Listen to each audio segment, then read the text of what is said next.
Hello and welcome to this session of Talking Tech, Women and Girls in ICT. My name is YingYun Aurora. Today I'm delighted to having a discussion about technology and tech career with Marta Kaymakanova, Product Manager of Procurement at SAP, based in the Germany headquarters.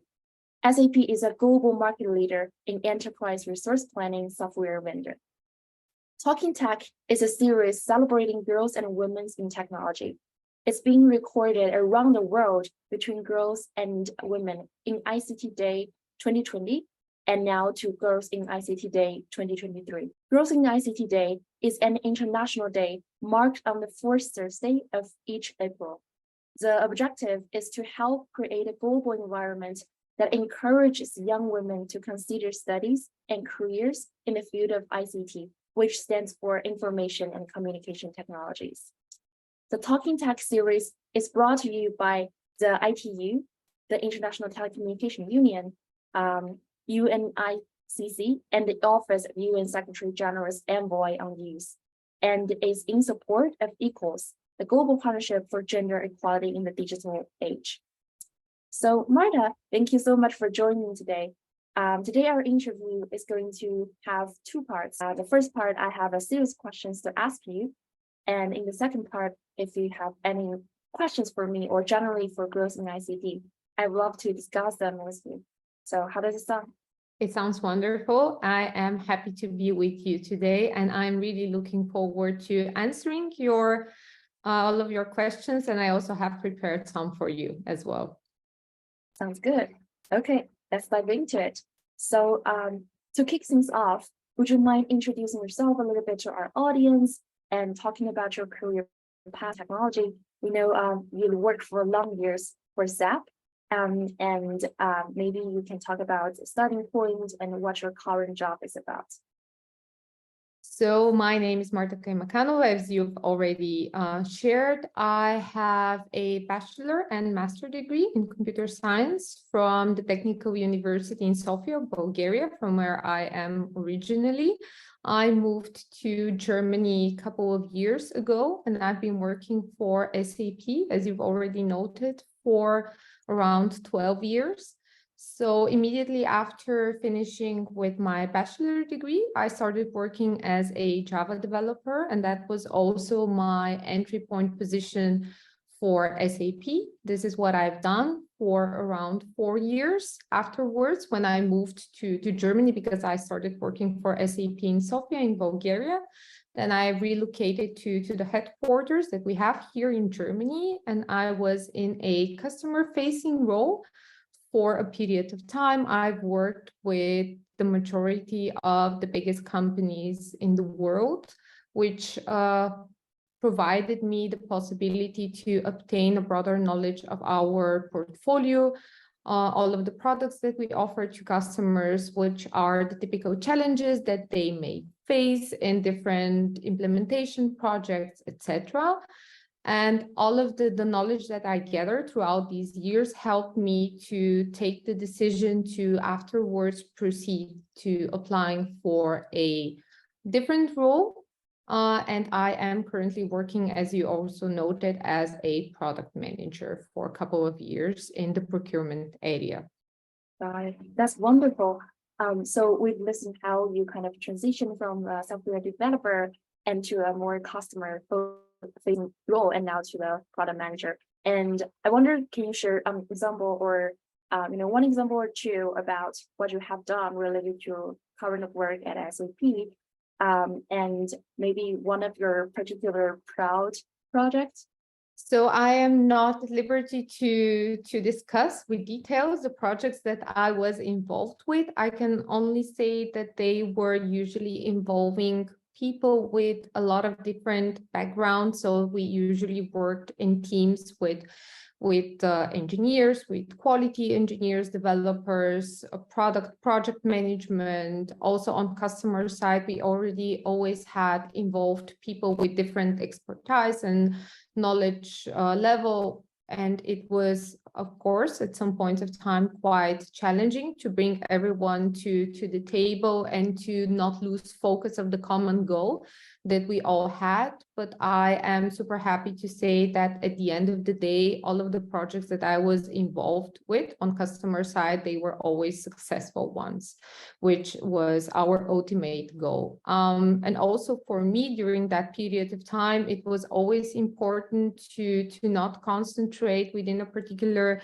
area and to have this tunnel vision, but to always try to think outside of the box and to try to get out of my comfort zone, which was the one thing that I would say that was the main driver for me throughout all of these years. And that would also explain why I was transitioning from one role to the next. And I know, like in our previous discussion, you also talked about how SAP really provides its employees a ton of opportunity to really learn different fields. And maybe you can talk about more about that. Like, what are some specific fields that you focus on and you kind of manage to, explore? For example, like cloud service and your current job at procurement, is there a certain technology that you focus on? So there are multiple different technologies and different products on which we are working at the moment in parallel to the ones that we are offering already to customers. So yes, we live in a world in which technology is changing by the minute. I would say it's extremely important that we are always willing to embrace what is new and what is coming our way. Of course, in some cases within large corporations, it might not be as feasible to transition from one technology to another in comparison to smaller companies, but nevertheless, our main goal and our focus is to deliver quality products that ensure that we are meeting the expectations of our customers. And this is why it's also important that we internally stay relevant, that we offer to the employees, and the employees as well take advantage of all of the internal learnings, all of the learnings that we have with external companies, the opportunities to, if one wants to seek additional university degree, to go back to studying and reduce their working time so that they can manage both in parallel in a meaningful, productive way. So we also offer opportunities for internal fellowships so that you can apply for a period of time to be in a completely different role, in a completely different team compared to the one at which you are at the moment. And this is always such a valuable experience that you can nevertheless afterwards in most of the cases apply to when you go back to your original and permanent position. That's so interesting. So I'm fascinated by the idea of fellowship programs. So I wonder, can I follow up more on that? So is it kind of a rotational program that puts you in different team or different functionality? Or is it more like, you work for maybe one of your clients for a time and return to SAP? Well, usually, and my experience so far has been that we offer internal fellowships, so you can apply and it would be judged whether or not you are a good fit for the role and for the team to do a particular subset of activities for a period of time. These are usually taking place within the couple of months, because of course, if it's something for which you haven't been exposed yet, you would need time to be onboarded first until you gather all of the knowledge that you need to actually perform the daily tasks that ideally also one of the other team members would be doing as well. Or if it's something that the current team has no capacity or no one with the expected knowledge to take care of, this is a task that is going to solely be given to you, which is, again, a really good opportunity to get outside of your comfort zone,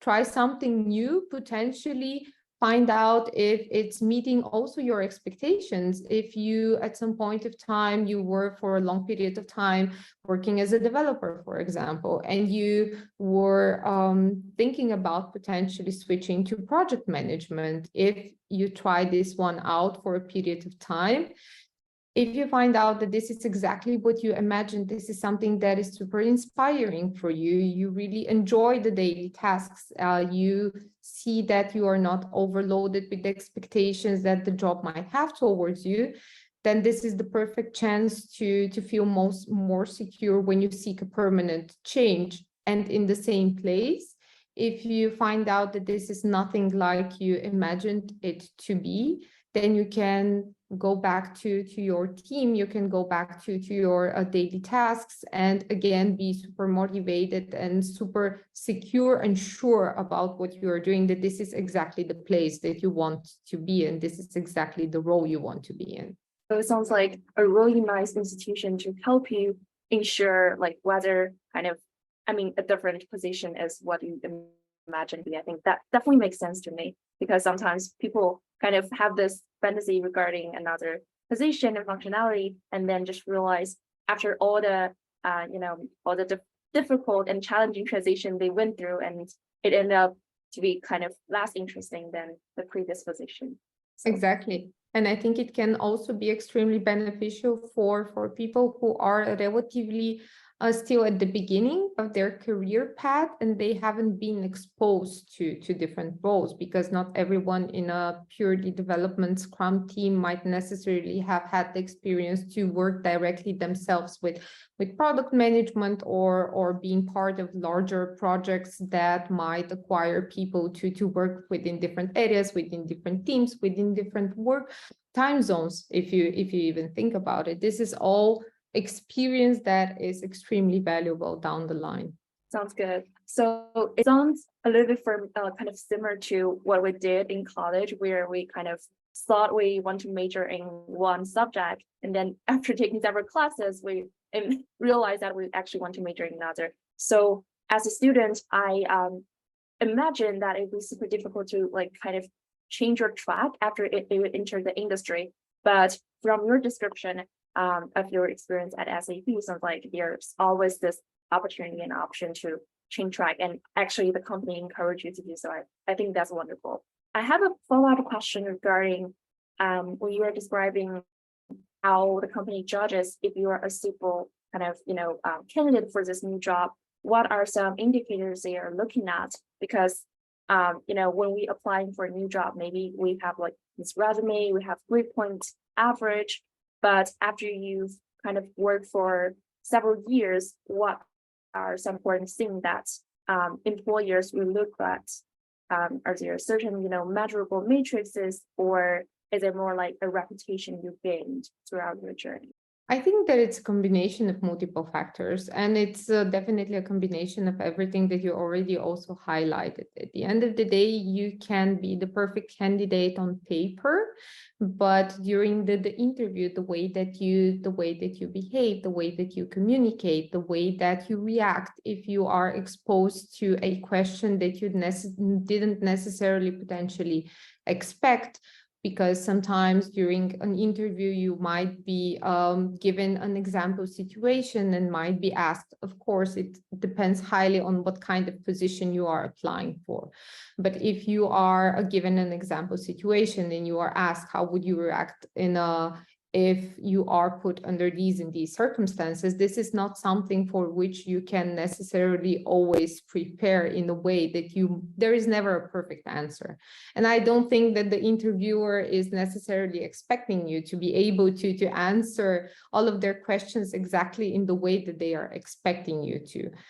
We are all humans. We all react differently under different circumstances. So it's important that first of all, you are confident in yourself. You are confident in everything that you learned, all of your knowledge, all of your capabilities, all of your soft skills, etc. Because it's at the end of the day, regardless in which role you are, it's a combination of all of these. So this is something that I can give. And my advice would be to really don't be overconfident, because I think that everyone is aware that, especially and in your case, if you are coming straight out of university, no one expects that you have all of the knowledge, you have all of the practical experience, etc. It's important for for the one who is across of you, who is potentially interviewing you, to notice that you are willing to learn, that you are inspired, that you are eager to enter the working area, and that you are definitely going to stay focused throughout the journey. Thank you. I think those are very important. Several characteristics we have highlighted: being confident and also eager to learn, and maybe coachable. I think those are definitely important qualities we should strive to demonstrate. Thank you so much. My next question is kind of related to kind of the characteristics undesirable at workplace. Sometimes women find themselves have to actively seek opportunities for themselves. For example, maybe desirable project or promotable opportunities. What would be your advice for young women who want to try to seek out this opportunity? Because sometimes it could be a little bit hard for women to really, fight for those competitive positions.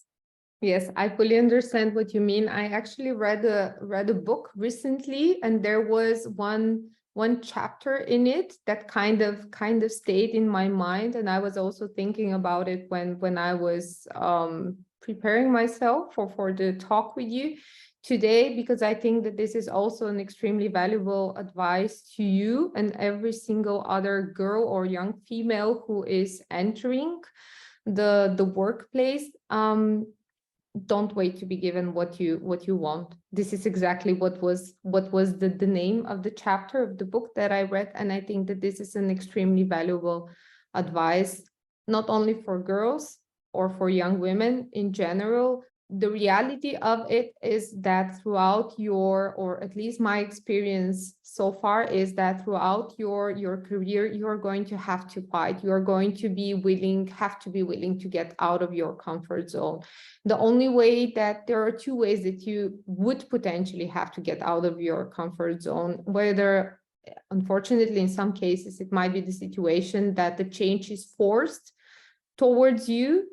So don't be hesitant to adapt as per the changing times. I think that the world in which we live in has shown everyone, especially in the last few years, that sometimes, unfortunately, there are global changes to which we need to adapt. We need to be quite fast at adapting, regardless if we like it or not. And this is also applicable in our work life and throughout our careers. Communicate your expectations, communicate your needs, communicate your aspirations. Even if because women, we tend to sometimes suffer from the so-called imposter syndrome. This is also something that is not that easy to overcome, I would say. But know when you are well prepared, know your limits, know your capabilities, and ask if you feel confident, even if you are not 100% sure that you are going to be able to meet the expectations. Nevertheless, if you are willing to learn, if you are willing to grow, you will get where you want to get to. That's very well said. I think it's maybe never possible to really be 100% prepared. Of course, we all learn. That's why we go to school. That's why we go to university. I've graduated already a couple of years ago. I wouldn't say exactly how many ago, but it's a never-ending journey for me. And it was actually always extremely important for me to be in roles, to be part of teams at which I can continuously learn and I can continuously grow. Even after spending 12 years with the company, for some that might, for you, maybe this sounds like almost a lifetime staying with the same company. For me, now that I look at it, I sometimes have the feeling as if I've started working couple of days ago or a couple of months ago, but it's a never-ending learning journey for me. And this is actually something that I see as extremely positive and something extremely important. And this is something that I would definitely aim to keep throughout my career. Got it. So it's kind of really the starting point for a lot of people in technology. The reason why they choose this industry and sector is essentially because how lifelong learning is just required capability for people. So next question is kind of want to dig deeper in your current role as product manager, because I personally is very interested in this position because I think it requires a really comprehensive skill set and especially strong communication skills with different functionality and different teams. So as a woman in tech and a prior engineer, are there certain advantages or challenges coming out from this background or identity?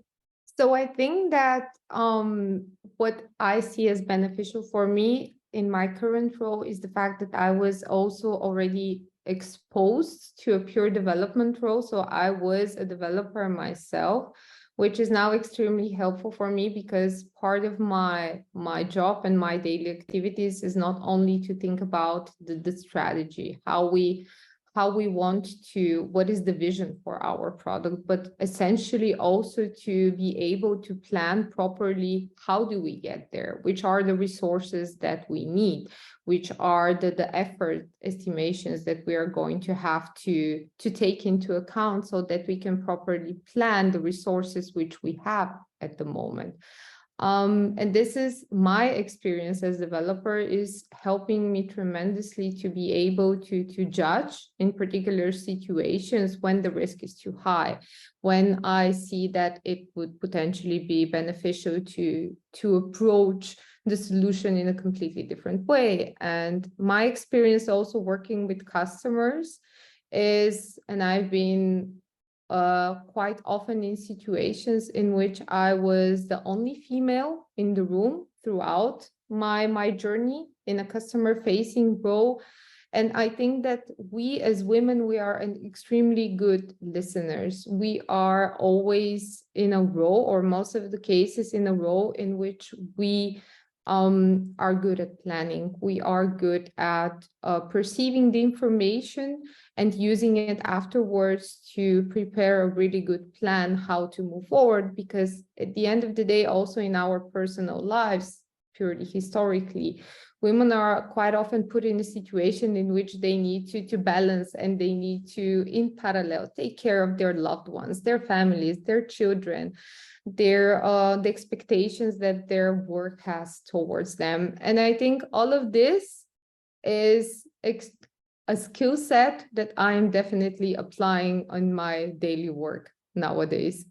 Got it. So it's very interesting to me to listen how it seems like a lot of duties that women have to bear with out of like social expectation actually kind of is converted into an edge at work. A lot of times people say like emotional labor, women do a lot of like too much emotional labor, but it seems like the intelligence or wisdom we gain from that process is also very useful when we're trying to move forward with the team. So my next question is actually a more general one to conclude this section of interview is this series is about girls and women in technology, which I really appreciate because as we have discussed, women and girls, the gender role and also the social expectations put us in a extremely challenging position and also a unique position to kind of imagine our roles in the technology world. So do you have any career or just technology learning advice for girls and younger women in tech? I know we've already touched upon a bunch, but if you may, maybe bring out another one you want to talk about. Well, what I can give as an advice and something that I also try to use for myself every day is to don't limit your possibilities just because of stereotypes or a box that society might try to put you in. Be courageous, don't be afraid, don't put yourself behind walls, and most importantly, never forget to have balance, because of course it's extremely important to have goals and to have aspirations for your career, but also give yourself a break, concentrate on your physical and mental health, because this is the only way that you are actually going to be able to be present and to enjoy your success and to share it with your loved ones. So this is the advice that I would gladly give. I think it's so important.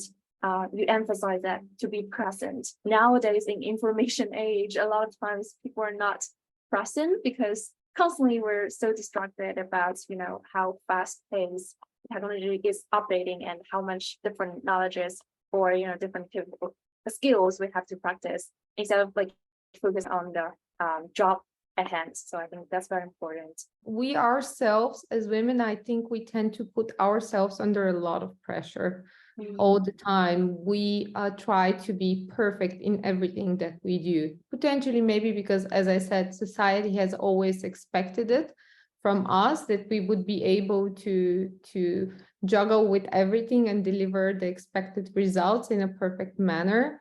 But it's important to really give yourself a break and to know when enough is enough. Yeah, that's definitely very, very true. I totally agree. It seems like when I grew up, as a young girl, every time I kind of, maybe miss several points at my math exam, my parents would just say, "Oh, it's normal. It's okay. You're just a girl. Maybe you don't have to major in STEM because like you're not good at it." But everyone makes a mistake, right?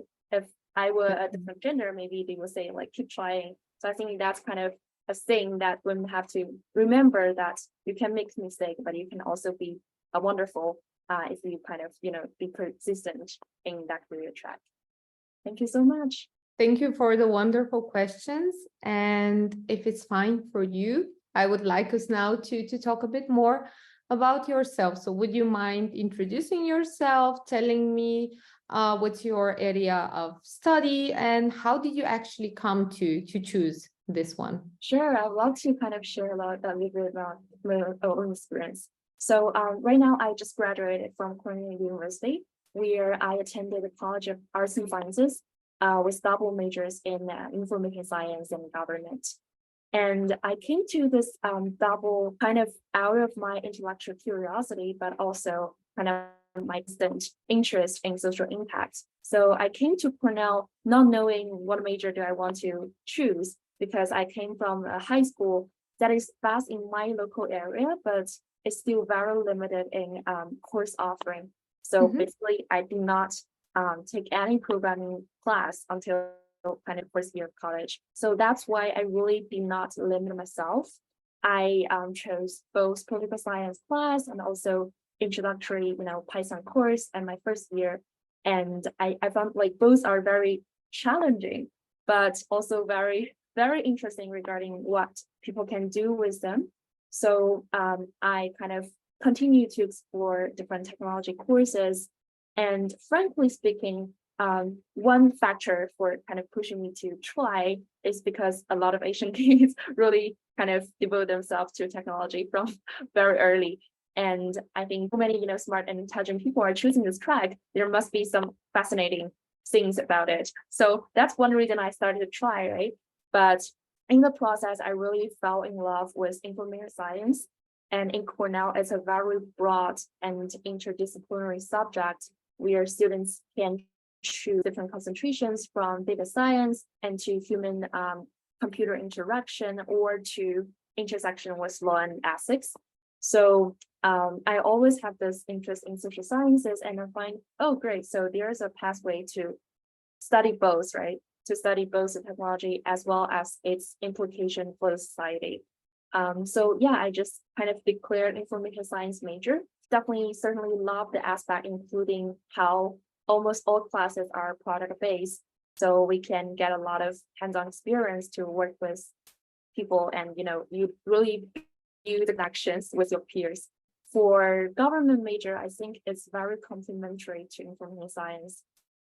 It's more traditional kind of social science major where like a lot of assignments are just, your own writing, but it really challenged my thinking to kind of look at the role of technology from the state's perspective and also maybe from a region. For example, if I have not taken government classes, maybe I'm more used to think of technology as a individual programmer or from a corporate perspective. But then with government classes, we think about the global supply chain from East Asia, from EU, and from Southeast Asia or other countries in global south. I think they're just like very important thinking practice to kind of zoom into certain lines of code to in order to run the whole program, and to zoom out to look at what some macro perspective is. So yeah, I really enjoyed my experience at Cornell. I think that it's extremely fascinating if you think about it, how a couple of lines of code at the end of the day potentially might change someone's life. So it's Yeah. really fascinating, and I really I can notice exactly how excited you sound about and how inspired you sound. And it's extremely important, I think, now that you've graduated, congratulations on this one, that you, and I'm pretty sure that you've already done this, but have you given a concrete thought? How do you envision the beginning of your career? Which is the role that you potentially might be interested in pursuing? You are asking me a lot of questions about my role as a product manager. So do you think that this is something that might be interesting for you, or how do you imagine your starting point, and also the direction that it's potentially going to take afterwards? And as we discussed, there is nothing fixed. I started as a developer and now I am in a slightly different role. So it's important to remember that how you start doesn't mean that it's going to be. And there is also nothing wrong with staying within a particular role over a long period of time. It's important that you enjoy what you do, that you are inspired by what you do. So how do you feel about that at the moment? Yeah, thank you for the question. And this is actually a question I ask myself a lot recently, because I'm still in the process of recruiting. And definitely when I was kind of in lower class man, I imagine myself to be really settled for now, right? Already have a job offer and maybe kind of don't have to think about it as intensely as I am right now. But I think it's just like how the global job market is, and how like people are really required to be accustomed to this uncertainty right now. So, and I think it's an advantage for me to really think deep about, what do I want my early career to be. And as for now, I'm really kind of adventurous and really want to explore a bunch of different areas. But product manager is actually one of my kind of most interested position, just because it's such a comprehensive job and really challenge you to influence without being kind of the authority, right? So I think I kind of started to read a lot of books about the correct product manager, but I also realized how I could never know if I'm suitable for the job until I really kind of dive into a project and start working on it. I also realized like different market or different areas have different expectations for the experience you have to gain before being a PM. So for example, in China, can be an entry-level PM without, working as developer or as UX designer. But in US and I imagine in Europe, it's more of a case where people kind of work as UX designer or working in different branch for several years and then transition to PM. I think it's different tracks people are trying, and it's a very competitive sector. But I think it's always really good for me to kind of learn more about this product, maybe from some online courses as well as some civil engineering project, which I volunteer for. And I think I learned a lot from that process.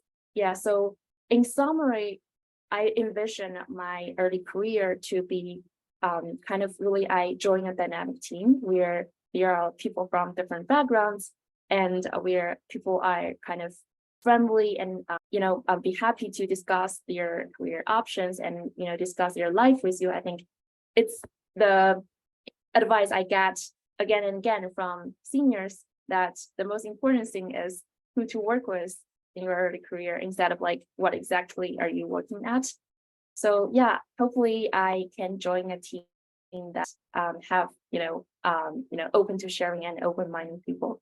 But yeah, I imagine I myself to return to school after a couple of years, but I don't want to rush into graduate programs if I not knowing what specific area I want to study. So hopefully the early career can also help me to narrow down the field of study I want to focus on. That all sounds like you definitely have a really good idea of how you envision your path to begin. And I'm really happy that you already have given so much thought about it, because I would say that you are now at an extremely important stage of your life. Of course, there are no wrong or correct paths. I myself am working also as a mentor with a couple of women or young girls that are also now at the beginning of their careers. And I know that, and this is also an advice that I would give to you, as long as the company that you join at some point of time is offering something like that, this is also a really good opportunity. Regardless if you have a coach or a mentor, this is a good opportunity to discuss different options or some questions you might have, or in general talk to someone who has more experience or different than your experience and could potentially guide you or give you some advice how to proceed with particular situations, because this is what I am doing at the moment with my mentees. And I think this is valuable for them and also extremely valuable for me in parallel to that. And is there an advice that you would like to give to, now that you graduated, to girls or young women which are considering technology related university degree? Are there some challenges that you faced during the period of time that you spent at university? Is there something that you would now think about, that if someone was there and would have given me such and such advice in this particular situation, maybe the outcome of it would have been different, and this could be beneficial for someone who is hearing you at the moment? So I've been thinking about this things like kind of, I just graduated and it's a period of reflection. So I think I personally, first of all, like really appreciate all the upperclassmen I encountered or alumni I talked with. I think they all provide a lot of guidance for me. So I think I already got a lot of advice when I was kind of younger. But if I personally would kind of envision alternative good advice, I would say there are three things I want to highlight. The first is growth mindset, because it's really easy to feel discouraged or intimidated by, for example, programming or math that are required for tech roles, especially when you see a class with a lot of math genius or people who are exposed to programming from very early of their life. However, it's very important to have this learning mindset, to know that even if temporarily you're kind of falling behind or you start from zero, but with persistence and maybe just 1 year or 2 years from now, you like improve so much, and you would one day gain sufficient skills and empowerment to solve the problems only you can recognize and only you can solve. So I think that's very important to remember. And second thing is collaboration. So I think it takes quite some time for me to realize that classmates are not my competitors, they are my collaborators. You only cannot succeed by your own, and a lot of people from different areas, different backgrounds, or different life experience can all teach you about something. To be able to be a good team player is really one thing that I think very important for you to really be a lifelong learner, because your passion can be kind of burnt out one day with a lot of maybe coursework or a lot of workload, but it's really the people, your collaborator, that keeps you inspired and really motivated. Like discussion or conversation like today is really kind of what would move me forward in this track. And maybe a third thing is to be bold and ambitious, and also like take active actions to explore your knowledge zone and also talk with people in different fields. Because for my major, information science, people do very, very different things, from data scientist to programmer, and a couple of them like chose to go to law school, right? There's no fixed path, like you said. Technology really can leads to infinite numbers of career paths, and once the foundation is built, you can really kind of connect it with everything that matters to you as a human being. And for example, I think it takes me some time to realize effective technology can also like really be the game changer in our climate action, because it's such a generational challenge. And computing at one front is kind of producing a lot of waste and energy inefficiency, but also can be the the solution by itself. So for example, like these things, doing good in an effective way, I think that's a thing that technology can teach us about. And I hope like young girls and women can know that they don't have to kind of abandon their traits of, caring for social impact or caring for inequality to be able to be an effective programmer. Those two things can coexist, and they should coexist. I have this total confidence that women and girls are going to be the leaders for technology for tomorrow. That's really a wonderful sentence. I really love the fact that I can notice that you have the spark in you and that you are extremely inspired at the moment for what the future holds. And you are also motivated to change and to embrace what we actually need nowadays in the world, so that we can ensure that there is actually a world for the generation afterwards. So it was really nice talking to you, and I am really happy that I had the opportunity to meet you virtually. Do you have more questions for me, or something that you would like us to discuss in addition to this wonderful conversation? Yes, thank you, Marta. I just want to thank you for your effort again. And I really think the reason why I could be so inspired is because our generation really have the best role models ever, like you, who already kind of work in this sector for so long, and to be such an insider, but keeps their passion and curiosity to learning. It would be kind of a shame for us if we cannot, continue this path and continue this passion and endeavor. So thank you so much for all your wonderful advice. And I can see how it's really a privilege to get those guidance from you. And hope one day I can kind of really accumulate as much as experience as you are, and continue to, pass down this experience and advice to other young girls. Thank you so much. Thank you, and I wish you all the best. I have my fingers crossed, and I am actually quite confident that you are going to be able to find yourself exactly the role that you imagine yourself to be in at the moment of time.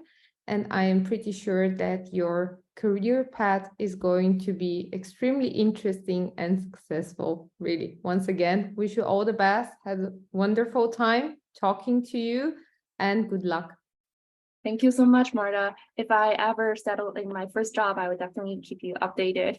And hopefully I can keep consult your wisdom along the path down. Wonderful. Would be happy to hear back from you. Take care of yourself. Thank you. And I want to take 1 minute to kind of thank you, ITU, for organizing this wonderful series of women and girls talking in tech. Really enjoyed it. It was wonderful. Thanks from my side as well. Thank you.